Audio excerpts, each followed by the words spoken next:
अध्याय 3 कोयला और पेट्रोलियम। आइए देखते हैं इस चैप्टर में। शुरू करते हैं कोयला और पेट्रोलियम, समझते हैं क्या दे रखी है इसमें।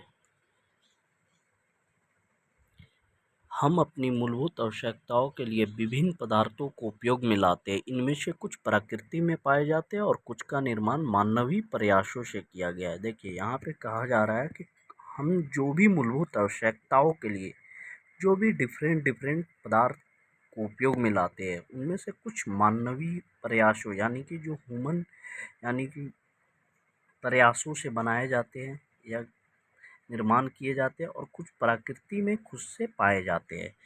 क्रियाकलाप 3.1 अपने दैनिक जीवन में उपयोग में लाए जाने वाले पदार्थों की एक सूची बनाइए और उनका प्राकृतिक तथा मानव निर्मित वर्गों में वर्गीकरण कीजिए, यानी डिवाइड कीजिए। देखिए दो सूची बनाइए, एक प्राकृतिक और एक मानव निर्मित। जो भी आप डेली लाइफ में यूज़ करते हो उसके बारे में लिखिए, ठीक है।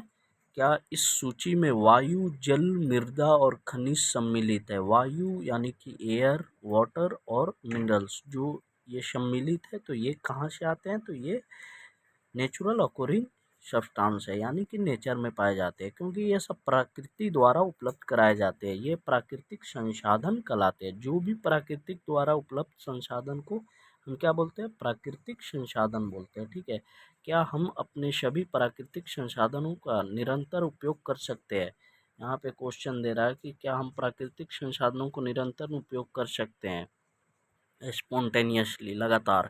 क्या वायु, जल और मृदा मानवीय क्रियाकलापों द्वारा समाप्त हो सकते हैं? जल के बारे में आप कक्षा 7 में पढ़ चुके हैं। क्या जल एक असीमित संसाधन है? देखिए यहाँ पे एक तरह से क्वेश्चन भी दिया जा रहा है और आगे चलकर इसको पढ़ेंगे। कह रहा है कि वायु, जल और मृदा मानवीय क्रियाकलापों द्वारा समाप्त हो सकते हैं। मानवीय क्रिया द्वारा यानी कि मानव जो उस पर जो काम कर रहे हैं या गलत तरीके से यूज कर रहे हैं या मिसयूज कर रहे हैं या जो भी चीज़ हो सकती है, क्या उससे समाप्त हो सकती है उसके बारे में। तो यहाँ पे एक क्वेश्चन हो रही है कि जल के बारे में आप कक्षा 7 में पढ़ चुके हैं। क्या जल एक असीमित संसाधन है कि कभी ख़त्म नहीं होगी, या सीमित है ये भी? तो इसके बारे में भी हम आंसर ढूंढेंगे आगे। प्रकृति में विभिन्न संसाधनों की उपलब्धता की दृष्टि से प्राकृतिक संसाधनों को व्यापक रूप से दो वर्गों में बांटा गया है। देखिए प्राकृतिक संसाधन यानी नेचुरल रिसोर्स जो है उसको जो भी विभिन्न संसाधनों की उपलब्धता की दृष्टि से दो भागों में बांटा गया है। एक को बोलते हैं अक्षय प्राकृतिक संसाधन। अक्षय प्राकृतिक संसाधन ये संसाधन प्रकृति में असीमित मात्रा में उपस्थित है, यानी कि इसकी कोई सीमित नहीं है। आइडेंटिफाइड है कि मतलब बहुत ज़्यादा मात्रा में है।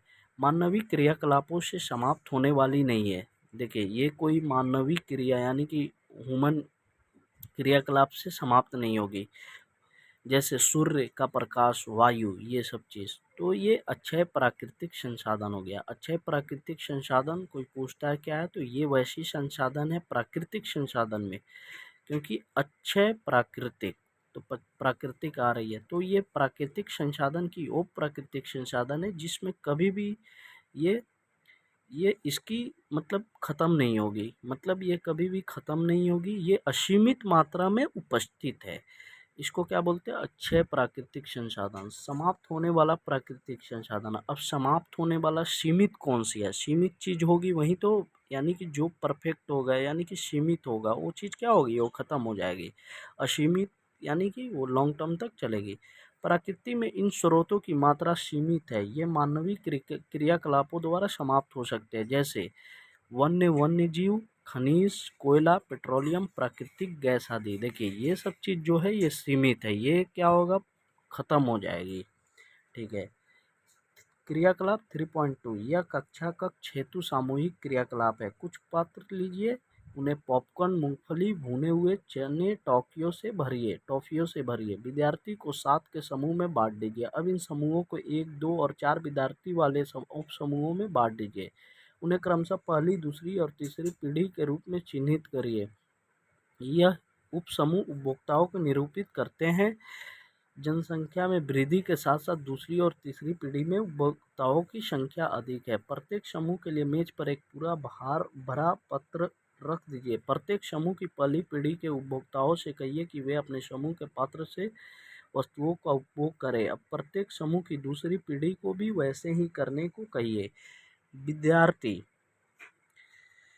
विद्यार्थियों से कहिए कि वे प्रत्येक पात्र में वस्तुओं की उपलब्धता को ध्यान से देखें। यदि पात्रों में कुछ शेष बचा है तो प्रत्येक समूह की तीसरी पीढ़ी को इसका उपयोग करने के लिए कहिए। अब अंतिम रूप से देखिए कि तीसरी पीढ़ी के सभी उपभोक्ताओं को खाने हेतु कुछ मिला है या नहीं। यह भी देखिए कि देखिए तो यहाँ से एक चीज़ ये समझ में आती है कि देखिए आप कोई भी संसाधन है उसको आप कैसे यूज़ कर रहे हैं, किस तरीके से यूज़ कर रहे हैं। यानी कि एक तरह से आप जो भी यूज़ कर रहे हैं उसको ये देख रहे हैं कि नहीं कि ये सीमित है तो हम यूज़ कर रहे हैं, हमारे फ्यूचर को क्या वो प्रॉपर रूप से मिल पाएगी या नहीं मिल पाएगी, क्या वो उससे लाभ उठा सकते हैं या नहीं। तो ये सब चीज़ इसमें एक तरह से निकल रहा है। मान लीजिए कि पात्रों के खाद्य पदार्थों, कोयले, पेट्रोलियम या प्राकृतिक गैस से जैसे समाप्त होने वाले प्राकृतिक संसाधनों को प्रदर्शित करते हैं। प्रत्येक समूह का उपभोग प्रतिरूप भिन्न हो सकता है। क्या किसी समूह की पहली पीढ़ी बहुत अधिक लालची है? हो सकता है कि कुछ समूह में पहली पीढ़ी आने वाली पीढ़ियों के लिए प्राकृतिक संसाधनों की उपलब्धता के विषय में चिन्हित हो।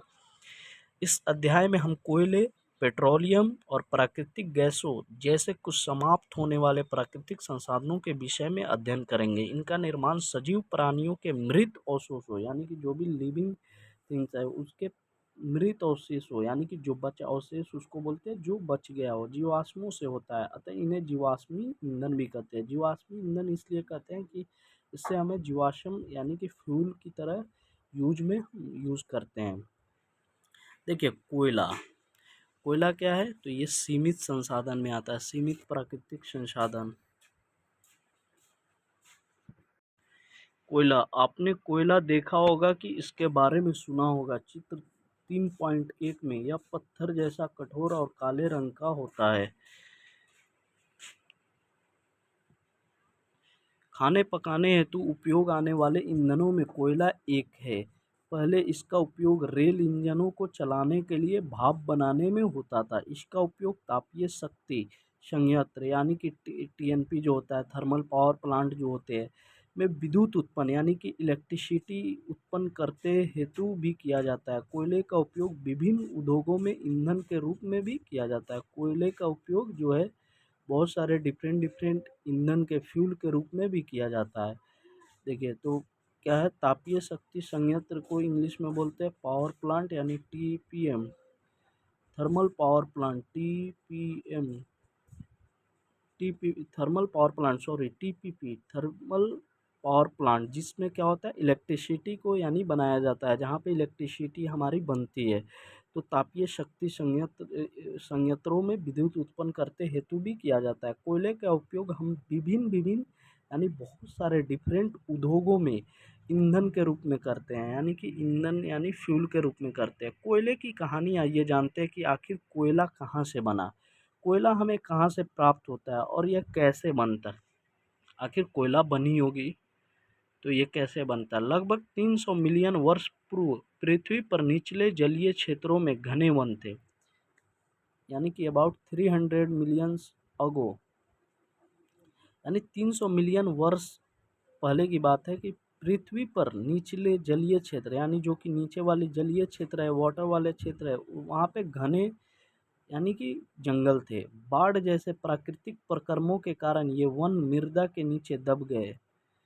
उनके ऊपर अधिक मृदा जम जाने के कारण वे संपीड़ित हो गए। जैसे जैसे वे गहरे होते गए उनका ताप भी बढ़ता गया। जैसे संपीड़ित मतलब दबते गए, और जैसे जैसे ताप यानी कि टेम्परेचर बढ़ता गया वो क्या हो गए, वे गहरे होते गए। उच्च दाब और उच्च ताप पर पृथ्वी के भीतर मृत पेड़ पौधों धीरे धीरे कोयले में परिवर्तित हो गए। देखिए जब हाई टेम्परेचर हाई प्रेशर बढ़ेगा तो क्या होगा, मृत पेड़ पौधा जो था जो नीचे एक तरह से यानी कि दब गए थे वो क्या होगा, धीरे धीरे कोयले में परिवर्तित हो गए। तो कोयले का निर्माण इस तरीके से हुई थी। कोयले में मुख्य रूप से कार्बन होता है।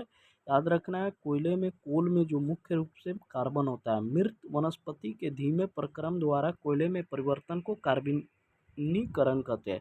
देखिए कार्बनीकरण किसको कहते हैं, तो मृत वनस्पति यानी जो भी हमारे पेड़ पौधे मृत है उसके धीमे प्रक्रम द्वारा कोयले में परिवर्तन को कार्बनीकरण कहते हैं, क्योंकि वह वनस्पति के अवशेषों से बना है। यानी कि ये वनस्पति यानी पेड़ पौधे के यानी कि जो भी बची हुई चीज है अवशेष उसी को बोलते हैं, उससे बना आता। कोयले को जीवाश्म ईंधन भी कहते हैं, कोयले को जीवाश्म ईंधन भी कहते हैं। चित्र 3.2 में कोयले की खान को दिखाया गया है।